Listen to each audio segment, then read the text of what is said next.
প্রাণীদের কিছু আশ্চর্যজনক মুহূর্ত। 6 নম্বর, গভীর রাতে এক ব্যক্তি নিচতলায় অদ্ভুত শব্দ শুনে দেখতে নামলেন। সিঁড়ির শেষ ধাপে এসে তিনি জমে গেলেন। তার বাড়ির ভেতরে একটা সিংহ দাঁড়িয়ে আছে। ধীরে ধীরে ঘুরে দাঁড়াতেই দেখলেন পেছনেও আর একটা সিংহ। মানে ঘুম ভাঙানোর জন্য এর চেয়ে শক্তিশালী অ্যালার্ম আর হতে পারে না। 5 নম্বর, একটা ছাগল পালানোর চেষ্টা করতে গিয়ে বৈদ্যুতিক বেড়া বেয়ে উঠতে গেল। সঙ্গে সঙ্গে শক খেলো, কিন্তু থামেনি। পেছনে টানতে থাকা ভারী জিনিসটা টেনেই শেষ পর্যন্ত নিজেকে ছাড়িয়ে ফেললো। ব্যথা পেলেও মিশন কমপ্লিট। 4 নম্বর, একটা সিংহী শান্তভাবে পানি খাচ্ছিল। ঠিক তখন পেছন থেকে একটা পুরুষ সিংহ এগিয়ে এলো। ক্লিয়ারলি ইমপ্রেস করার চেষ্টা করছে, কিন্তু সিনে টুইস্ট ছিল। কিছু দূরে দাঁড়িয়ে ছিল আরেকটা সিংহী, তার আসল সঙ্গী। মানে প্রকৃতিতেও রিলেশনশিপ ড্রামা কম না।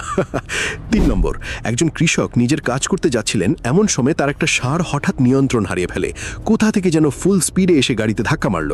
গাড়ির সামনের অংশ প্রায় চুরমার হয়ে গেল, আর পুরোটা উল্টে যাওয়ার মতো অবস্থা। একদম অপ্রত্যাশিত অ্যাটাক। 2 নম্বর,